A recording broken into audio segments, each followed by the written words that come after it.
Kabanata 1451. Kinampas ni Edward ang kanyang kamay para umalis ang kanyang sekretarya. Lumabas naman ito at sinara ang pinto. Masungit na naglakad patinggaw sa sofa. Masyado kang mayabang, bata, para pumunta dito para makipag-business sa akin. Hayaan mo akong magtanong sa iyo, sino si Juan Saldana sa iyo? Dahil dumiretso si Edward sa punto, hindi na nagkaila si Ian. Siya ang tatay ko. Napahinto muna si Edward. Hindi ba ang anak niya ay si Marco Saldana? Kailan pa siya nagkaroon ng ibang anak? Natatawang sabi ni Ian. Sasabihin ba niya sa mundo na may illegitimate son siya? Muling tumigil si Edward. Ayaw aminin ng mga taong may impluwensya na may illegitimate child sila dahil nakakahiya yon. Ang mga bata ay maaari lamang mabuhay sa anino at hindi maaaring buhayin. Sobrang tabo ang mga ito. Hindi siya patuloy na kinwestiyon ni Edward. Ang anak sa kasal ni Juan Saldana ay may mental issues at hindi na magmamana ng negosyo ng pamilya, kaya iba kung magkakaroon siya ng illegitimate na anak. Gayunpaman, si Juan ay tila hindi isang taong hahayaan ng isang illegitimate na anak na sakupin ang kanyang imperyo. Kung hindi, bakit niya itatago sa mundo ang kanyang buhay? Ungol ni Edward. Since ikaw ang illegitimate son niya, bakit sa tingin mo qualified ka na lumapit at kausapin ako? Ikaw siguro walang kontrol sa synergy. At sa pagkakaalam ko, hindi kailanman papalampasan ni Juan ang mga accomplishments at status na pinaghirapan niya ay mapunta sa isang taong walang birthright. Hindi ko kailangan yan mula sa kanya. Inayos ni Ian ang kanyang relo habang mukhang kalmado. Ang isang kumpanya na sangkot sa iligal na pondo ay magiging mainit na patatas lamang sa akin. Ang investigation sa Hydra Bay ay hindi isang pagkakataon lang. Hindi niya ako gustong makita agad kasi gusto niya ng successor. Kailangan lang niya ng scapegoat. Medyo nagulat si Edward. Nagtataka itong tumingin kay Ian at nagtanong makalipas ang ilang sandal, mukhang alam mo na iyon, since hindi mo ito ginagawa para sa synergy, bakit ka nandito? At paano mo naipangako na bigyan ng anak ko ng 5% shares ng synergy? Paano kung ilipat ko ang mga shares? Lipat. Tumingin sa kanya si Edward, tila galit.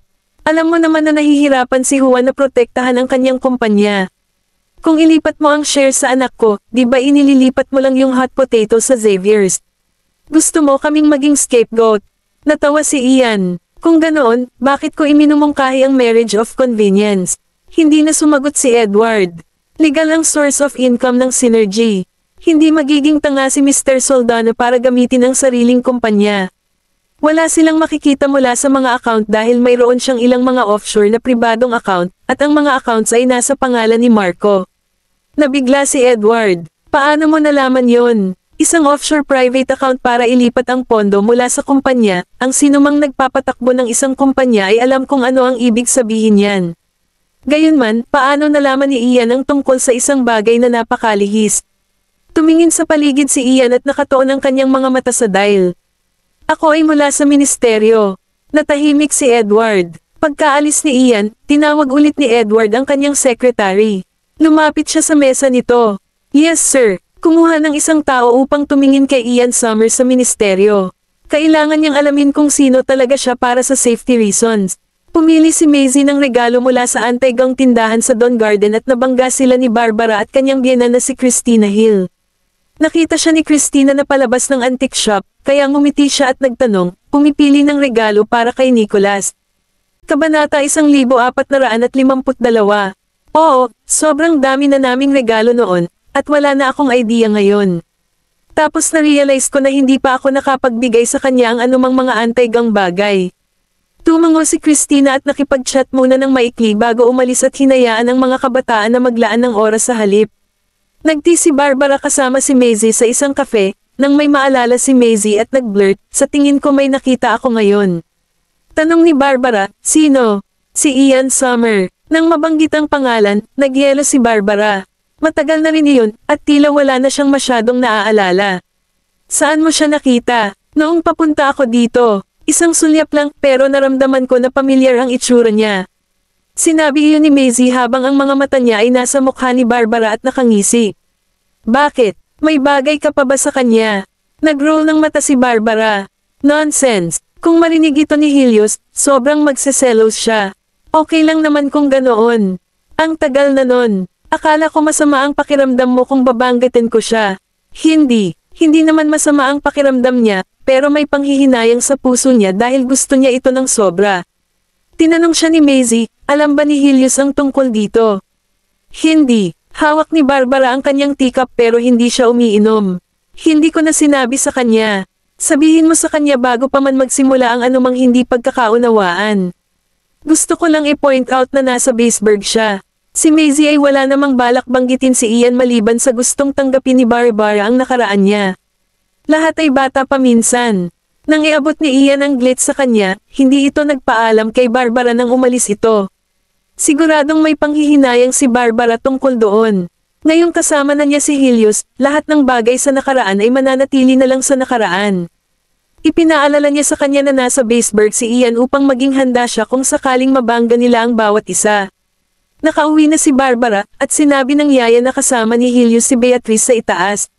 Naglakad siya papunta sa study at nakita niya si Helios na hawak-hawak si Beatrice sa isang upuan.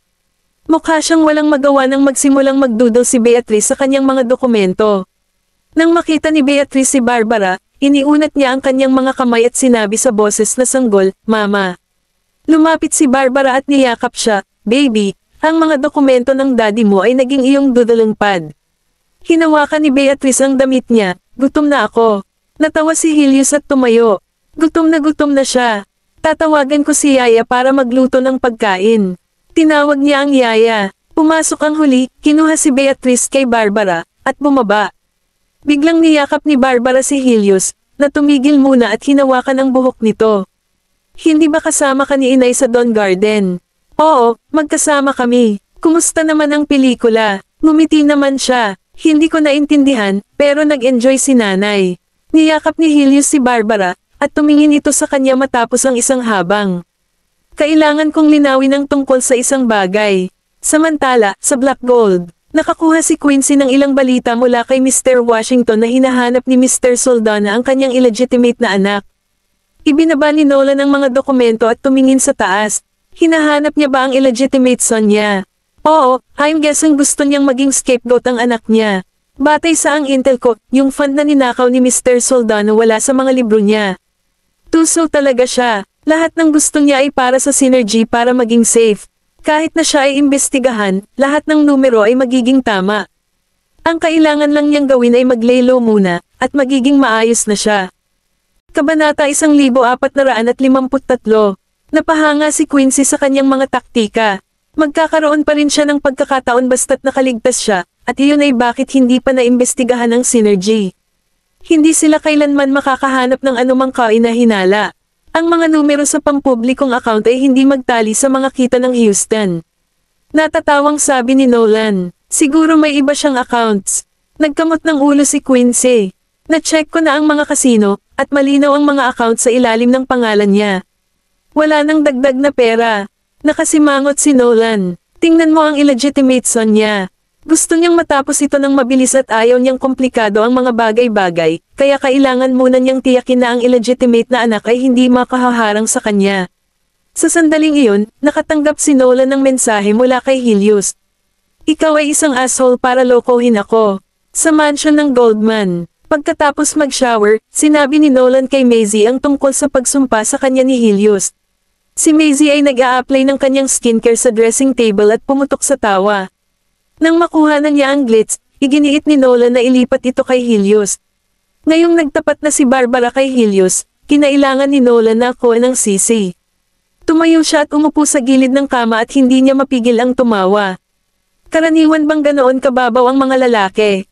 Natuwa siya na malinis ang dating ni Barbara, baka magselos talaga si Helios. Hinayla siya ni Nolan at pinisil ang baba nito. Bakit ka ba masaya na napag-alitan ako? She blurted. Hindi ako masaya. Ang sakit ng puso ko. Hindi siya pinaniwalaan ni Nolan. Niyakap ni Maisie ang baywang niya at tumawa. Okay, tama na yan. Napakaraming taon na at matagal nang natapos ang kabanatang iyon. Hinawakan ni Nolan ang gilid ng leeg nito at hinalikan. Magsiselos ako kung may ganyan ka rin. Hindi pa sinabi ni Barbara kay Helios ang tungkol kay Ian, at ngayon na sinabi niya, at si Ian ay nasa baseball, pakiramdam ni Helios ay threatened bilang kanyang asawa. Gayunpaman, mas mabuting nalaman niya ito ngayon kaysa malaman na nakatago ito sa kanya. Hindi maiiwasan ng selos, pero kung malinis ang dating niya, at least sabay nilang haharapin ito. Napatawa si Maisie, ang ganda ng mga mata niya parang langit sa gabi. Hindi ako katulad mo, ikaw palagi ang nakakaakit ng iba. Tahimik lang si Nolan. Ngayon na ang ating mga anak ay sumusunod sa iyong mga yapik, natatakot ako na magkakaroon ako ng masyadong maraming mga manugang. Ngumiti ito, saka pinisil ang ilong nito. Nag-set na ako ng rules ko. Ang aking mga manugang na babae ay dapat na kasing ganda mo, at ang aking manugang na lalaki ay dapat na mas gwapo at mas mayaman sa akin. Napahinto muna si Maisie. Bakit mas mahirap para sa manugang na lalaki? Dahil isa lang ang anak nating babae. Kumakain si Elaine at ang mga kasamahan niya. Ang mga kasamahan ay nagkakaroon ng isang mahusay na oras, at ang kanilang pribadong kwarto ay napaka-hype, ngunit si Elaine ay umiinom sa isang sulok. Ibinaba niya ang kanyang baso at tumayo para magpahangin. Nadaanan niya ang isang silid, at ang mga tao sa loob ay nakita siyang dumaan at naisip na pamilyar ang itsura niya. Mr. Soldana, nakita ko na yung babaeng dumaan lang, sa cafe niyang Master Soldana. Bumaba ang mukha ni Juan. Dalhin mo siya. Tumango ang lalaki at lumabas. Tumigil si Elaine sa harap ng elevator nang may tumawag sa kanya. Nagtataka siyang tumalikod, at nagbago ang ekspresyon niya. Siya ang lalaking humihiling na makita si Ian sa cafe nung isang gabi. Ma'am, gusto po sana kayo makilala ng director namin. Pwede bang sumama ka sa akin, please? Napakunot si Elaine. Ang director mo, si Mr. Soldana ba? Napagtanto ng lalaki na alam na niya kung sino ito, kaya ngumiti ito. Since kilala mo siya, dapat sumama ka sa akin kung ganoon. Kabanata 1454. Sinundan ni Elaine ang lalaki papasok sa kwarto. 5 lang ang tao, at si Juan ang nakaupo sa gitna. Ang katabi niya ay binuhusan siya ng isang basong alak. Mr. Soldana, nandito na siya. Pinaupo siya ng katabi niya, kaya lumapit siya at umupo bilang courtesy. Paano kita matutulungan, Mr. Soldana? Binuhusan siya ni Juan ng baso. Close ba kayo ni Ian? Sagot niya, kilala ko siya, pero hindi kami close. Napatawa siya. Gaano mo ba siya kakilala? Casual na sagot ni Elaine, alam ko na anak mo siya sa labas ng kasal. Nag-freeze ang ekspresyon ni Mr. Soldana. Kung sinabi niya sa iyo yun, siguradong espesyal ka sa kanya. Iniabot niya ang wine glass sa kanya, at kinuha niya ito sa kagandahang loob. Sa sandaling iyon, bumukas ang pinto ng silid. Napatingin ang lalaking nakatayo sa labas kay Elaine na katabi ni Juan. Bakit ka nandito? Gusto niyang sabihin na inimbitahan siya ng kanyang ama, ngunit tumawa muna si Juan bago niya magawa. Narinig ko na medyo malapit ka sa ginang na ito, kaya gusto ko siyang makilala. Lumapit si Ian sa mesa, kinuha ang bote ng alak, at binuhusan ang sarili ng baso. Hindi pa ako nakakainom ng MY Father dati. Pinuno niya ang baso at uminom muna. Pinuno ni Juan ang sarili niya at saka sinabing, nagpapakita ka ba ng kagandahang loob dahil sa ginang na ito? Nagulat si Elaine dahil hindi niya alam kung ano ang kinalaman nito sa kanya, pero nanatili siyang nakatingin sa Ian. Mahinahon na binuhusan ni Ian ang sarili ng isa pang inumin. Gusto kong ipakilala sa iyo ang magiging manugang mo, pero pinapasok mo siya bago iyon. Ilang segundong natigilan si Elaine. Hinaharap na manugang. Hindi niya naalala na kinumpirma niya ang kanilang kasal ng kaganhawahan. Nakasimangot si Juan. Ikakasal ka na ba? Hinawakan ni Ian ang basong wine na walang laman at ngumiti. Hindi ka ba masaya na magpapakasal na ako? Tumingin sa kanya si Juan. Illegitimate son lang sa kanya si Ian, at ang tanging magagawa niya ay ang maging scapegoat niya. Hindi mahalaga kung sino siya nagpakasal kay. Dahil ayaw pumunta sa kanya ang family business, hindi na kailangan ni Juan ang kasal ni Ian para magdala ng mas maraming benepisyo. Natawa naman siya. Siyempre, natutuwa ako na magpapakasal ka na. Tumayo siya at nagpapuno ng toast sa kanilang baso. Ian, kung magpapakasal ka na, bumalik ka na at tumira ka sa amin. Tutulungan kitang magplano ng kasal mo. Ngumiti si Ian, pero mahirap basahin ang ekspresyon niya. Salamat po, Ama. Matapos ang ilang sandali pa, dinala ni Ian si Elaine, at hindi siya pinigilan ni Juan. Nang umalis na sila, tinanong ng bodyguard si Juan, gusto mo bang tingnan ko ang babaeng iyon? Bakit nga ba? Tinitigan siya ni Juan at nag-smirk. Illegitimate child lang siya. Walang socialite na magkaka-interes sa kanya. Nasilip na niya ang nakaraan ni Ian. May maliit siyang negosyo sa palengke at kasama rin niya ang mga mandurukot. Mga trabaho iyon na hindi ipinagmamalaki ng mga tao.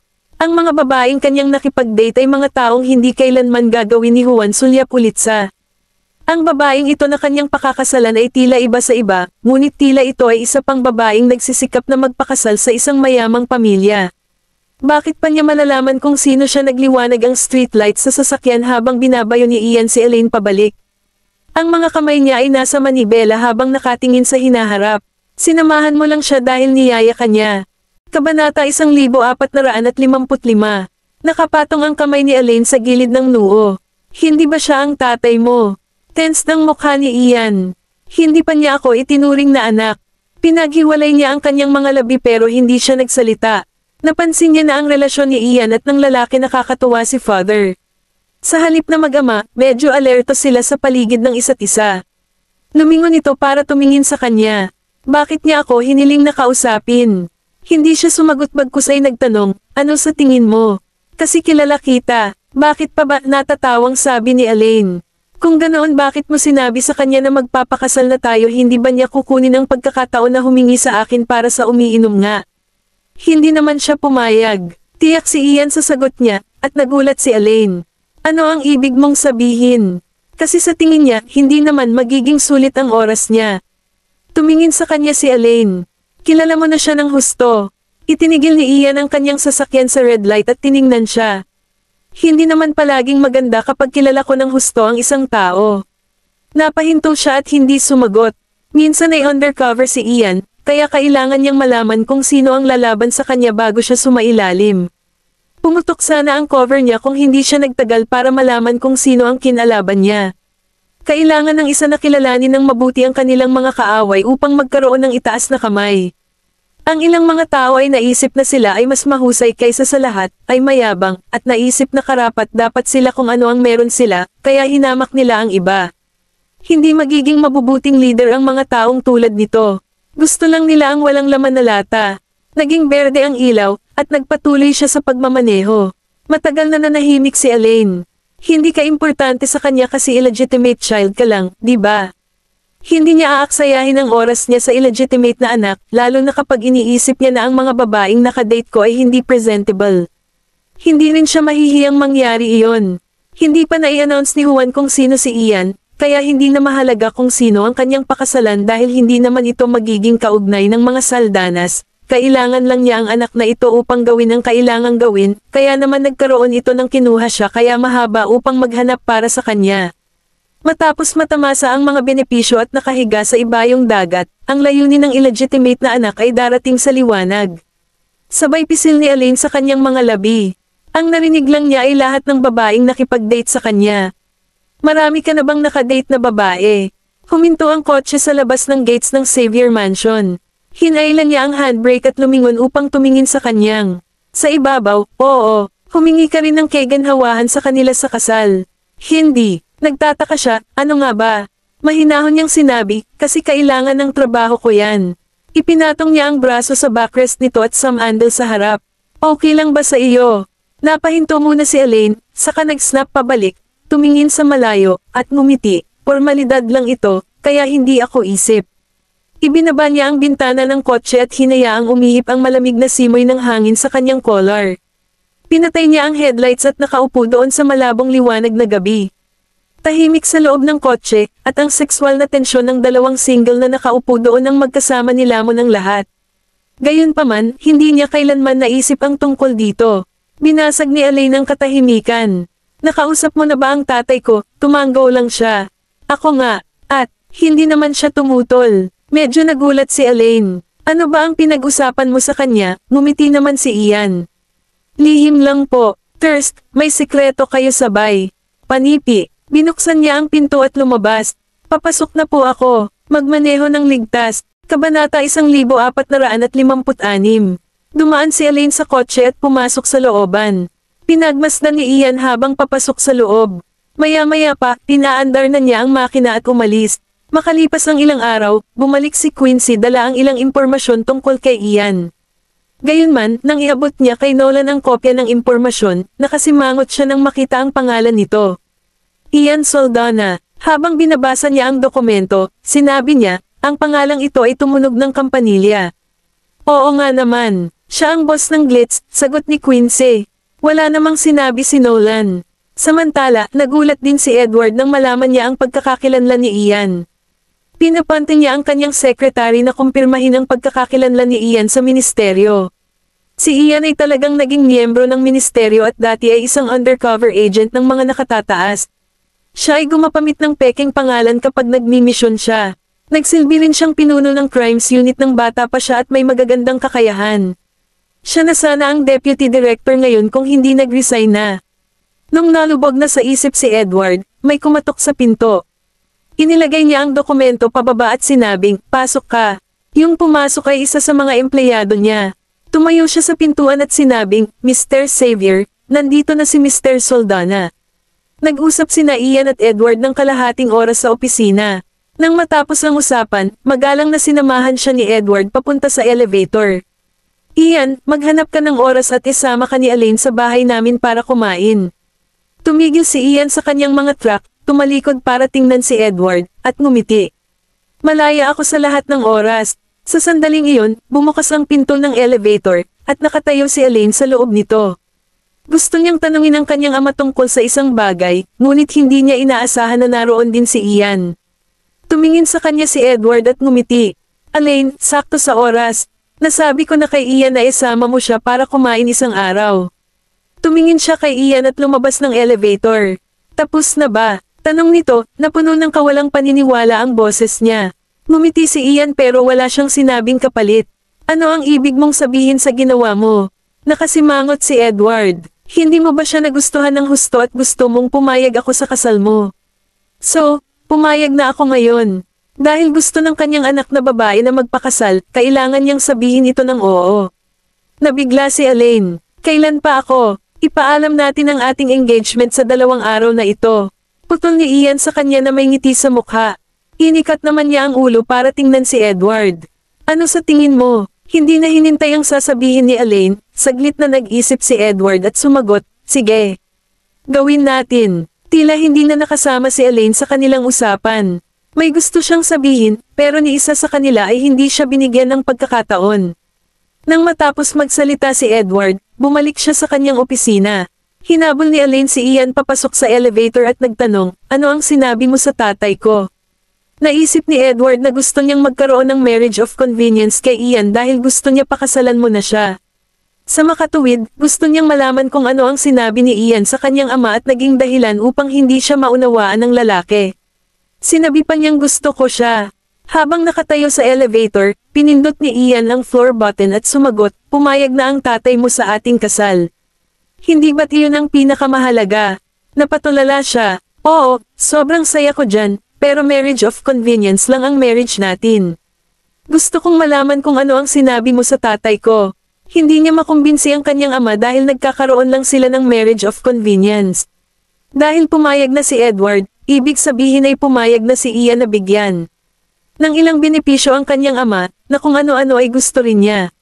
Gayunpaman, mula sa sinabi ng kanyang ama ngayon lamang, tila sa kanya na hindi niya alam ang kanyang intensyon at lahat at puro isip na gusto na niyang magpakasal.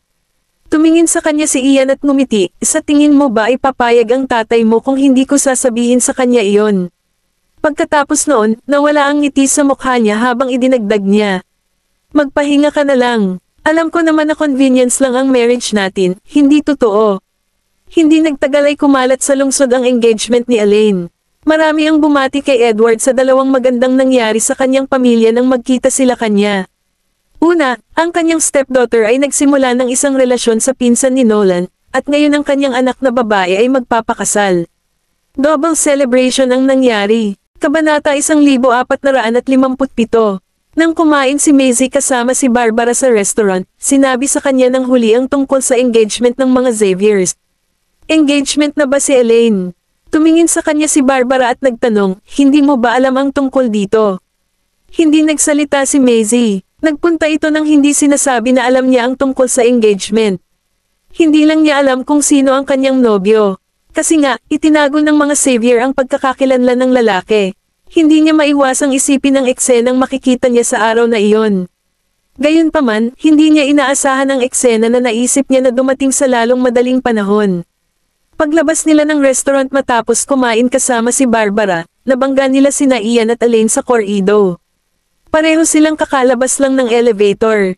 Naglalakad si Elaine sa tabi niya na nakababa ang ulo. Pagkatapos, nabangga niya ang likod ni Ian at subconsciously itinaas ang ulo. Nakita niya na ang mga taong nakatayo sa harap nila ay sina Maisie at Barbara. Nag-freeze si Barbara sa kanyang mga bakas. Nang makilala niya ang tingin ni Ian, natigilan siya, at tumaas ang magkahalong damdamin mula sa ilalim ng kanyang tiyan hukay. Hindi dahil hindi pa siya napapalampas ng babae o hindi siya na-miss. Kaya lang hindi pa rin niya magawa patawarin mo siya sa pag-alis niya nang hindi nagpaalam sa kanya sa taong iyon. Manipis na pinindot ni Ian ang kanyang mga labi. Kahit siya ang sadyang umiwas sa kanya, napapailing pa rin siya sa napakaraming damdamin nang muli siyang makilala. Tumingin si Elaine kay Ian at may naramdaman. Mrs. Goldman, ano ang isang pagkakataon? Si Elaine ang nag-initiate at binati si Maisie para maibsan ang tense situation. Ngumiti si Maisie at sumagot, oo, what a coincidence. Tumingin siya kay Ian at sinabing, matagal na, Mr. Summer. Bumalik sa katinoan si Ian at nakangiting tumanggo sa kanya. Oo, matagal na rin. Sinulyapan niya si Barbara, ngunit iniwasan ng huli ang tingin nito dahil hindi ito handang humarap sa kanya pa.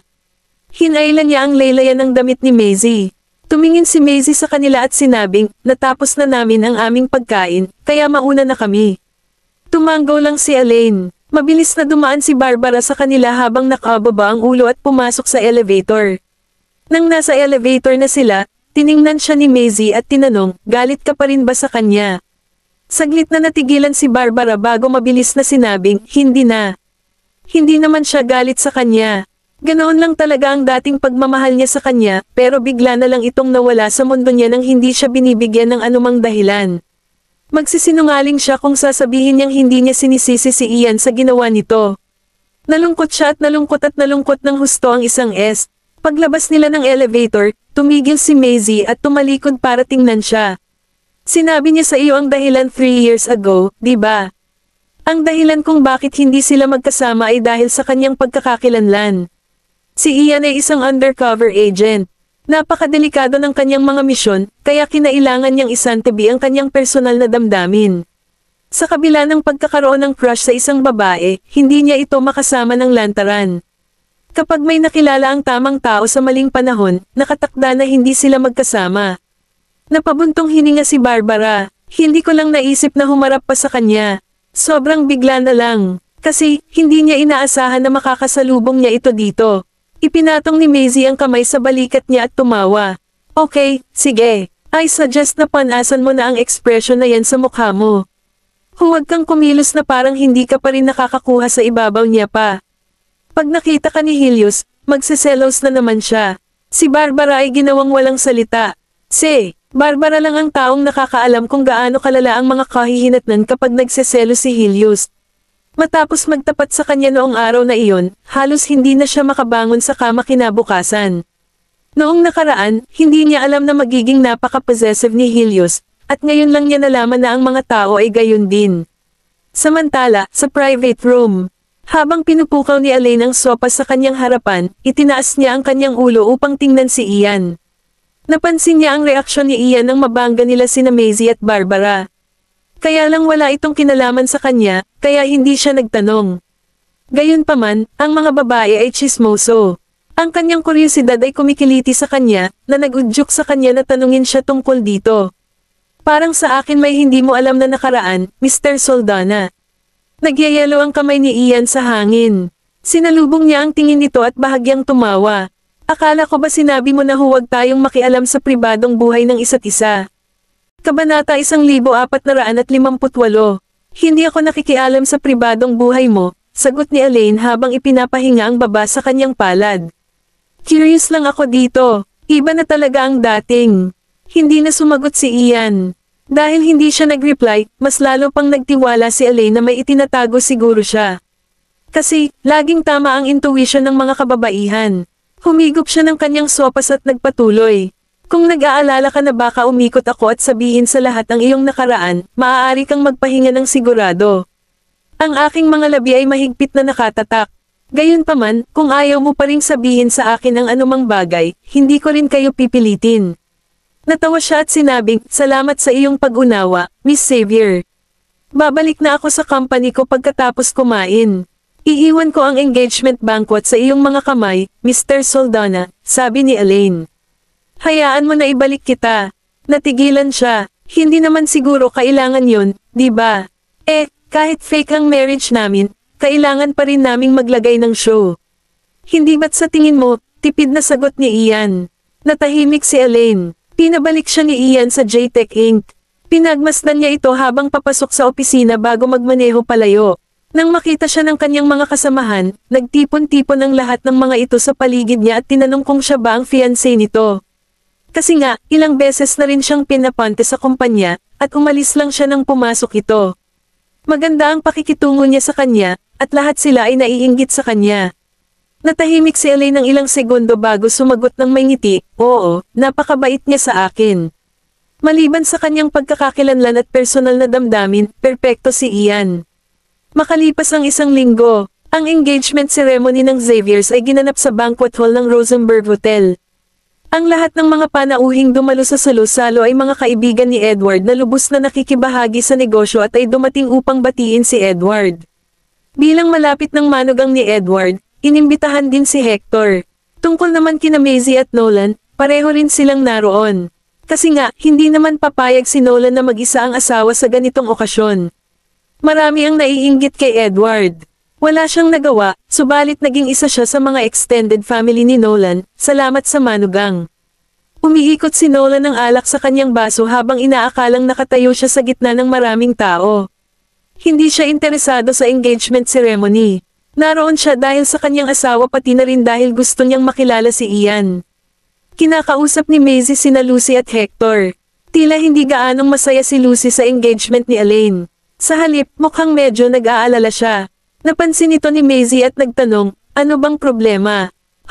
Matagumpay na nahugot ni Maisie sa tanong na iyon si Lucy pabalik sa realidad. Isang nahihiyang ngiti ang ibinigay niya kay Maisie at sumagot, wala lang. Ngayon ang engagement ceremony ni Elaine. Naisip niya na hindi siya dapat magbigay ng anumang mga komento na papatay sa mood. Bukod pa rito, alam niyang hindi rin ito seryosohin ni Elaine. Alam ni Maisie na may sasabihin siya. She more or less ay nahulaan niya na tungkol ito kay Elaine. Gayunman, dahil ayaw sabihin ito ni Lucy, hindi siya nagpatuloy. Napakunot-noo siya at tiningnan si Edward na masayang may kausap. Sa totoo lang, medyo nagulat siya nang malaman niya ang engagement ni na Elaine at Ian. Kasabay nito, nasa loob pa rin ng dressing room si Elaine. Nagsuot siya ng tassel earrings at tiningnan ang sarili sa salamin. Bihira siyang maglagay ng makeup, at light makeup lang ang suot niya sa mga mahahalagang okasyon. Dahil ito ang kanyang engagement ceremony, mas mislan ang kanyang makeup ngayong gabi. Nang tingnan niya ang kanyang refleksyon sa salamin, naramdaman niyang may nakatingin siya sa iba sa halip na sarili niya. Nakasuot siya ng puti at hubad na balikat na damit na may crepe silk sleeves. Ang damit ay bumabalot sa kanyang katawan na parang guwantes, at ang hem ay mukhang isang namumulaklak na bulaklak. Ito ay binudburan ng maliliit na fluorescent sheet na tila ba ito ay nilagyan ng hindi mabilang na mga rhinestones. May kumatok sa pinto mula sa labas at nagtanong, Miss Xavier, handa ka na ba? Oo, handa na ako. Binawi niya ang tingin at huminga ng malalim. Patuloy niyang sinasabi sa sarili na ito ay isang engagement ceremony at na walang dapat kabahan. Hinailan niya ang pinto, at paglingon niya, nakita niya si Ian na kausap ang staff sa koridor. Siya ay matangkad at stood out ng maraming sa gitna ng karamihan ng mga kawani na may kanyang natatanging puting suit na ginawa katarungan sa kanyang katawan physique. Kabanata 1459. Mas mahirap habarin ang puting Amerikana kaysa itim. Hindi lamang ito nangangailangan ng isang mahusay na pangangatawan ng nagsusuot, ngunit ang nagsusuot ay nangangailangan din ng isang mahusay na anyo. Hindi naman tando mapatla si Ian. Siya ay nasa gitna, ngunit ang kulay puti ay magkasya sa kanya ng perpekto at ginawa siyang mukhang siya ay nagliliwanag sa ilalim ang liwanag. Pangunahin na rito ay dahil sa kanyang magandang itsura. Mukhang mature at regal siya kahit nakasuot ng light color suit. Inikat lang niya ang ulo at napatingin kay Elaine na naglalakad papalapit sa kanya nang may nakapansin sa kanya. Umalis na ang lahat ng staff, silang dalawa lang ang naiwan sa koridor. Tumigil si Elaine sa harap niya, at walang nakakaalam kung kinakabahan siya, pero parang medyo matigas siya. Hindi ba't magsisimula na ang seremonya? Mahinang sagot nito habang pinag-aaralan siya. Mukhang maganda ang damit na ito sa iyo. Itinaas ni Elaine ang ulo at sinalubong ang tingin nito, ngunit hindi nagtagal ay iniwasan niya ang kanyang mga mata. Salamat po, maganda ka rin sa suit. Lumipat siya sa gilid at sinabing, papasok na ba tayo? Tumango lang ito, at iniabot ni Ian ang kamay nito sa kanya nang malapit na siyang lumayo. Siya ay natigilan sandali, pero inangat pa rin niya ang braso niya at inibaluktot ito sa paligid ng braso nito. Nang maramdaman ang kanyang tigas, natawa si Ian. Hindi ko alam na kakabahan ka rin. Mukha ba akong tipo ng tao na hindi kakabahan? Oo nga, sumulyap sa kanya si Elaine at nagtanong, hindi ka ba kinakabahan? Well, medyo pero manageable pa rin, sagot niya. Hindi na nagsalita pa si Elaine. Walang paraan na siya ay kinakabahan. Dapat mas bihasa pa siya sa akin sa paghawak ng ganitong klase ng sitwasyon, di ba? Pagkatapos ay dahan-dahan silang pumasok sa banquet hall. Lahat ay tumalikod at tumingin sa kanila. Ang ilan sa kanila ay nagulat, habang ang iba ay pinupuri sila. Karamihan sa kanila ay naiinggit kay Edward. Kasi nga, pareho silang gwapo ng mga manugang niya. Lahat ng kanilang mga anak na babae ay naghahanap ng mga kasosyo tulad ni Ian o Hector, at pareho sa kanyang mga anak na babae ay natagpuan ang mga ito. Lumapit sila kay Edward, at sinimulan ni Edward na ipakilala ang kanyang manugang sa mga taong nakapaligid sa kanya. Praktisadong sinagot ni Ian ang kanilang mga tanong at pagbati na may praktisadong kadalian at ngiti sa mukha. Napakunot noo si Nolan. Siya nga pala si Ian. Napatawa si Maisie habang nakatayo sa tabi niya. Ano bang problema, naiinis ka pa rin ba dahil pinagalitan ka ni Helios dahil sa kanya? Mukha ba akong peticize mo sa iyo? Oo nga, ikaw nga. Hindi na nagsalita si Nolan. Pagkatapos, lumapit sa kanila si Ian at ang iba pa. Kumuha si Ian ng isang basong alak sa attendant at nilapitan si Nolan na may malabong ngiti sa mukha. Marami na akong narinig tungkol sa iyo, Mr. Goldman. I guess this is the first time na magkita tayo, di ba? Nauna na siyang pinatakbo ni Nolan ng background check. Dahil wala siyang naramdamang anumang pagkapuot mula kay Ian, magalang siyang sumagot, what a coincidence. Nabalitaan ko na kayo dati, Mr. Soldana. Hindi na nagulat si Ian. Narinig mo na ba ang ibang tao na nagsasalita tungkol sa akin, Mr. Goldman? Humigop ng alak si Nolan at sumagot, oo. Natawa si Ian at nagpatuloy. Karangalan ko na maalala mo ako, Mr. Goldman. Inilapag ni Nolan ang basong walang laman sa mesa at walang pakialam na sinabi, hindi ko inaasahan na ikaw ay kay Juan Soldana anak na rin. Ibinaba ni Ian ang mukha nang banggitin ni Nolan ang kanyang ama. Nanatili pa rin ang ekspresyon sa mukha niya sa sinabi niya, wala namang nakakaapekto, di ba? Nababasa ni Nolan ang pagitan ng mga linya. Itinaas niya ang ulo at tiningnan siya. Mukhang sensible kang tao, Mr. Soldana. Noon pa man ay ganito na ako, nakangiting sagot ni Ian. Wala nang mas maaasahan pa sa benefits, kahit pamilya. Kahit na ito tunog malupit, ito ay ang katotohanan. Panipi, natatawang sabi ni Nolan. Mas matalino ka pa sa tingin ko, Mr. Soldana. Ibinuod ni Ian ang relasyon nila ng kanyang ama sa ilang salita lamang. Kung mabibigyan ng pagkakataon si Juan na pumili ng benepisyo o pamilya, pipiliin niya ang dating walang alangan naman. Kung hindi dahil kailangan ni Juan si Ian, hindi siya kailanman darating at hahanapin ang kanyang anak. Hanggang ngayon, hindi pa rin alam ni Juan ang tunay na identity ng kanyang illegitimate son. Kasi, noon pa man ay hinahamak na niya si Ian, at ito ay dahil mismo sa pagmamaliit nito at kamangmangan na nalantad ang kanyang kasakiman at kay-abangan. Kabanata 1460. Napalingon si Elaine para tingnan si Ian na kausap ngayon si Nolan at pinindot ito mga labi. Lumapit sa kanya si Lucy at sinabing, Eli. Tumalikod siya at sumagot, oo. Matapos may bamulong sa tenga ni Lucy, inilapag ni Elaine ang baso sa mesa at lumabas ng salo-salo hall kasama siya. Tumayo si Maisie sa kanyang kinatatayuan habang pinagmamasdan silang lumabas ng hallway. Sa balkonahe, nakatayo si Elaine sa likod ng isang palayok ng bulaklak na tumatakip sa kalahati ng kanyang katawan. Hayaan mo akong hulaan. Kakausapin mo na naman ako dito, di ba? Sa tingin ko lang, nag-rush decision ka na. Sigurado ka bang hindi mo ito pagsisisihan? Nag-cruise ng kanyang mga braso sa harap ng kanyang dibdib. Sinabi ni Elaine, kahit na pagsisisihan ko ito ay aking sariling negosyo. Ibinaba ni Lucy ang kanyang ulo at sinabing, alam kong hindi ko dapat sabihin sa iyo ang isang bagay na tulad nito sa iyong seremonya ng pakikipag-ugnayan. Kahit hindi tayo related sa dugo, ikaw pa rin ang ate ko. Tunay na umaasa ako na mahahanap mo ang iyong kaligayahan. Nanatiling tahimik si Elaine. Eli, alam kong may marriage of convenience ka lang sa kanya, pero sigurado ka bang hindi ka pupunta mahulog ka sa kanya? Ha? Nagulat na tumingin sa kanya si Elaine, ano bang pinagsasabi mo? Nahulog sa pag-ibig sa kanya. Manibiro mo ba ako, walang magawa na nagpatuloy si Lucy. Noong una, naniwala ako na hindi mo rin gagawin. Pero after ko makita si Mr. Soldano ngayong gabi, ngayon ko lang na-realize na siya pala eksakto ang type mo. Gusto ni Elaine ang mga matured at maayos na lalaki, at si Ian naman ay eksaktong type ng lalaking hinahanap niya. Sa makatuwid, hindi naniniwala si Lucy na hindi mahuhulog si Elaine kay Ian. Biglang naglabas ng tawa si Elaine. Maya-maya pa, sinabi niya sa seryosong tinig, "Girl, sa tingin mo ba ako ay ganoong klaseng mababaw na babae? Oo, tama ka nga. Gusto ko ang mga matured at well-mannered na lalaki, pero kahit type ko siya, hindi ibig sabihin na babagsak ako sa mahalin mo siya. Okay, matino pa rin ako para ma-differentiate kung ano ang totoo at hindi. Gusto niya ang mga gwapong lalaki at sigurado siyang walang babaeng hindi mahuhulog sa isang mature at maayos-mannered na tao. Gayunman, hindi siya isang taong naglagay ng lahat ng itlog sa isang basket. Bukod pa rito, alam niya na peke ang lahat ng nangyayari ngayon. Walang paraan para umibig siya kay Ian, at ganoon din kay Ian. Sa makatwid, bakit siya mag-aanyaya ng problema sa kanyang sarili? Huminga ng malalim si Lucy at sinabing, "Okay. Ay wala ka ng ibang sasabihin." Pagkatapos noon, umalis na si Lucy sa balkonahe, naiwan si Elaine na nag-iisa.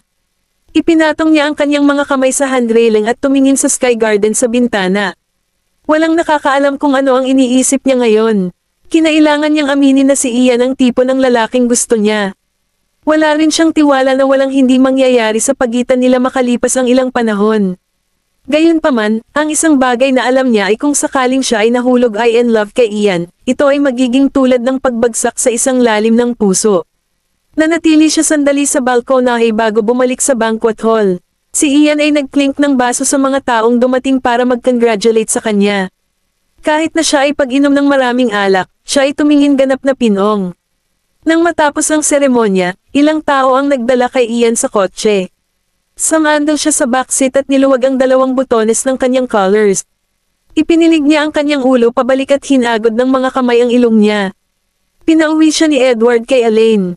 Kasi nga, siya ang fiancé niya ngayon, kaya kailangan niyang alagaan ito. Pumasok siya sa upuan ng pagmamaneho, at ang buong kotse ay muling nagalak. Tumingin siya sa kanya sa rear mirror at nagtanong, "Saan ka nakatira?" Tinignan siya ni Ian sa pamamagitan ng mga siwang ng kanyang mga daliri at sinabi, "North Bay Avenue, South Park, Building No. .22. Ang South Park sa North Bay Avenue ay isang distrito ng townhouse. Ito ay itinuturing na isang lumang bayan. Malayo ito sa downtown at malapit sa suburbs. Gayunpaman, tahimik ito at hindi kasing ingay ng downtown." Si Elaine ang nagmaneho ng kotse patungo sa North Bay Avenue. Wala sa kanila ang nag-uusap sa buong paglalakbay. Madilim ang sasakyan, at hindi niya malinaw na nakikita ang mukha ni Ian sa pamamagitan ng rear mirror. "Iso, malalasing ka rin. Akala ko kaya mong hawakan ng husto ang alak mo." "Paminsan-minsan lang ako nakakainom," sagot niya, ang boses niya ay lip. Nilamas niya ang kanyang mga labi at nagtanong, "May nakakabagabag ba sa iyo?"